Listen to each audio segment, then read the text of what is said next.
What's up, you guys? Welcome back to my channel. My name is Dee and this is the Optimistic Network. Today we're making Jamaican style cornmeal pudding. And these are all the ingredients that you're going to need. So you'll need some sugar, some butter, salt, rose and almond, some vodka, it's optional. You'll need vanilla. You'll need some ground allspice, coconut milk, raisins, that's also is optional.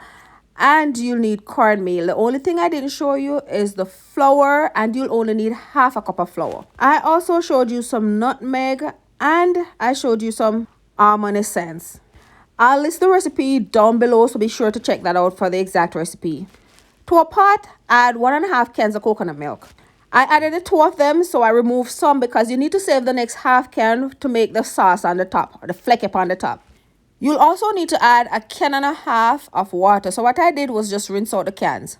Then add your salt, your rose and almond, just a little tip. Also your almond essence, just a little tip. And then you can go wild with the vanilla.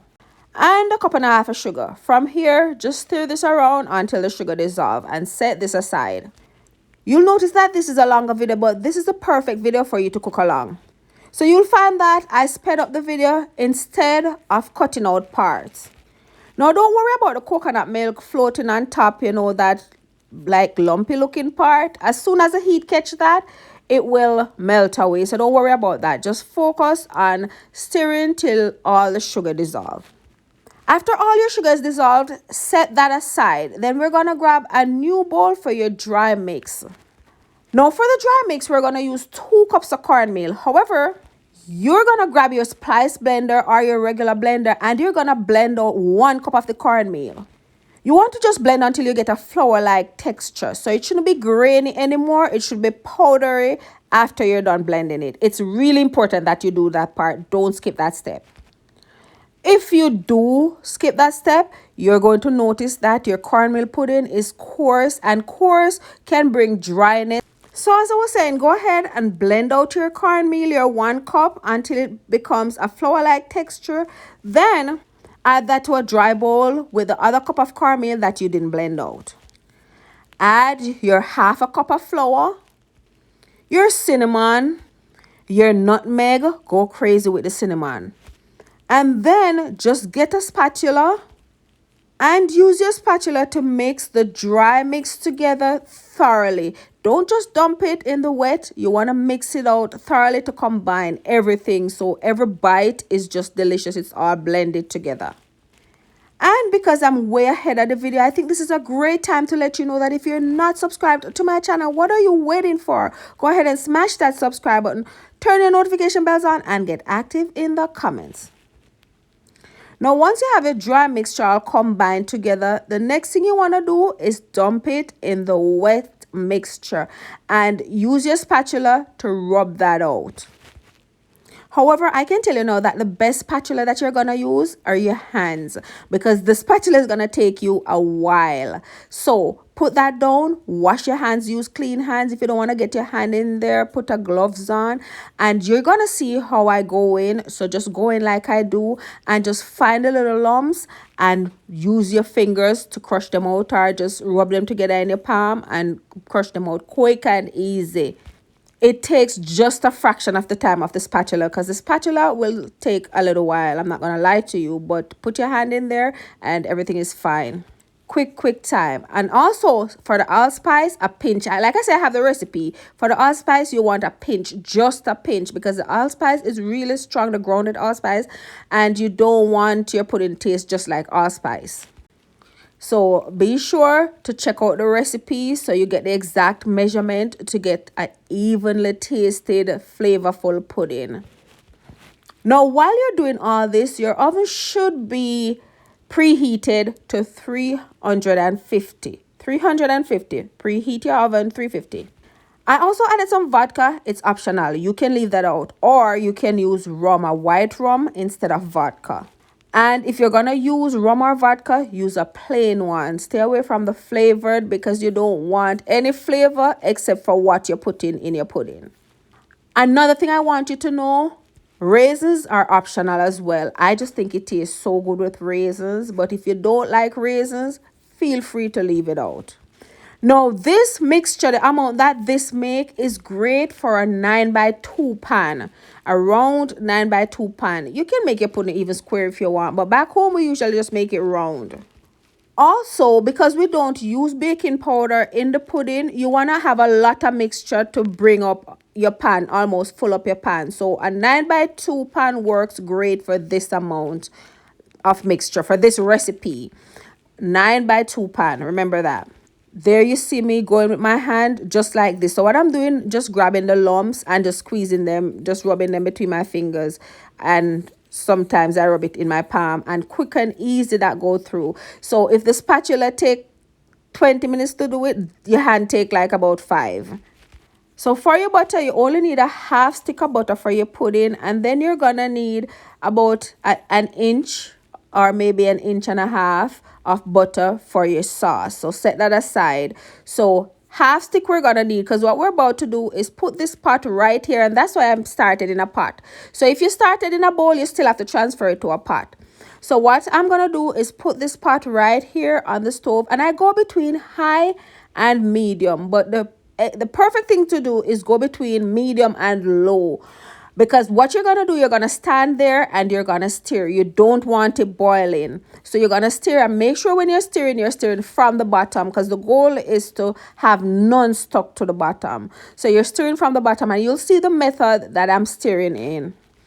And this is why you want the lumps gone before you even set any heat at all to this, because if you set heat to this with the lumps, it's just gonna give you lump in your pudding, and nobody don't want no lumpy pudding. So just take a little time here to get out all the lumps. Again, I didn't cut these parts out for a reason, because I don't want to just make the video a 5 minutes video and then you guys will think it's made in 5 minutes. And I wanted you guys to be able to cook along and pause. So you take your time and you mix this out. So that is why I sped up the video a little, but I really wanted you guys to see the mix process that I do go through it. In all, this video was 59 minutes. So between cutting out little parts and speeding it up, it came down to 13. But remember, the 59 minutes included walking away, doing other things, cutting the cans. Whenever I use something, I take it to the trash. So it's not 59 minutes for prep. It's definitely not 59 minutes for prep. It's just filming take a little longer. Okay, now this is smooth. All the lumps are gone. Put it on the stove. I'm going to throw in my half stick of butter. From here, so you're going to notice a lot of mixing. You just stand there, hold on to the pot. If you can't use your bare hand, use a pot holder, and you take time and stir. Notice how I'm stirring. Notice the method. I'm pushing my spatula on the bottom of the pot. That's why it's great to have cooking spatula instead of board or stainless steel spoon, because that just irritates your pot. So I'm doing the pushing stir method. So every move I make, it's on the bottom of the pot. So first of all, the pot bottom have to get hot. That's the first place that's getting hot, because it's sitting on the heat. So things will begin to stick. If you're not stirring from the bottom, it will start sticking, and I don't want that. So I'm doing all my stirring from the bottom, and it's easy if you can. Yes, it's taking a little time, but bring a chair to your stove if you can. The longest time is just stirring, because you gotta stir until it thickens. And even though I do high to medium, I wouldn't advise you to do high to medium. I would say do medium to low, because it can start real quick on you getting like real sticky in the bottom. And this pot gonna wanna boil and can't boil because you're stirring too much. So you can probably stop for 30 seconds, probably even a minute, especially before it starts getting hot. But once it starts getting hot and it has the potential to stick to the bottom, don't stop stirring. Then I added my raisins right there, because I wanted the raisins to get some flavor, because these are just regular dried raisins from the box. I didn't soak them or anything from the pan. So adding them this time, making them heat up with the pot. And you know, when they heat up, they rehydrate, so they swell up and they get this good flavor in them. Keep in mind, you can drop your raisins in after you're done and then let them bake. But I feel like this way, everything is flavorful, because the raisin is going to take up this good sauce in here. And then it will just cook, you know, rehydrates the raisin, the sauce rehydrate the raisin, and then it just cook and taste blending perfectly. Honestly, when I'm eating this pudding and I come across a piece of raisin, I can't tell the raisin different from the pudding. I can't even remember eating the raisin now that I'm thinking about it, because the raisin tastes just like the pudding because it has all of the flavor in it. And like I say, yeah, you're standing and stirring, but it's not a hard stir, and it never gets to a hard stir. By the time it start getting a little stiff, when it get thick, you'll see when it gets thick enough that when you lift up some to drain back in the pot, it start folding in the pot, like folding to drain back, then it's ready. So it's not a hard mix. It's just pretty much just moving this spatula around. The baby can mix it.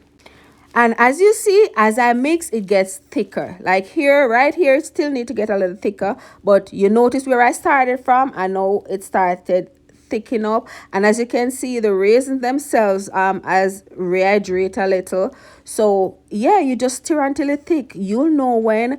And only thing you need to know from here is like what texture you need it to reach for you to pour. So you see this texture, when it reach anywhere from here, right there, then you pour it in your greased baking pan. I'm using a 9x2 again, greased baking pan. You just pour it out in there just like that, and you can smooth off the top. And then yeah, you put it in your 350 preheated oven and let this bake for 1 hour, 1 whole hour. While this is baking, let's do the sauce. We can do the sauce now. So like I said, the recipe took 1.5 cans of coconut milk. So for the next half can of coconut milk, you want to get a little container, put it in there, add about 1 inch of butter or a little over 1 inch of butter. I like to melt the butter. You can melt the butter by itself, throw in the coconut milk, or you can just melt the coconut milk and the butter together.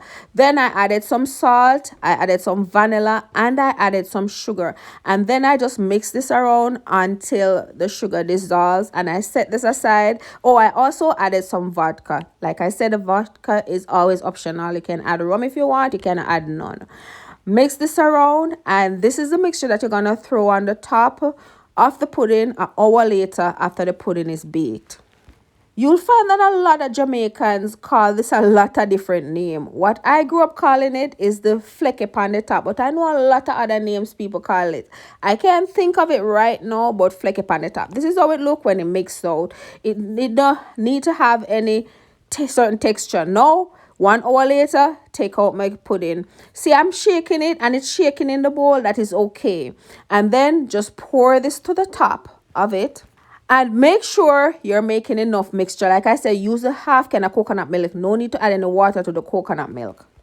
Put it back in the oven, turn on the broiler. Do 6 to 8 minutes. Keep watching it and you can tell how much you want left on it. But 6 to 8 minutes, do that. And one thing I must tell you, if I don't tell you anything, do not cut your pudding while it's hot. Wait until it's cool. If you cut it hot, it's nice hot, you know, but if you cut it hot, you risk breaking up your pudding. So yes, this is the finished product. It's really good. The picture not do it no justice. I'm telling you, this is moist and nice. You'll see me zoom in. And I'm using my phone to give you a better view. So yes, I hope you'll try this. Look how good and moist that is. So I do hope you enjoyed the video. Don't forget to like and subscribe. And I'll see you in my next video. Mwah!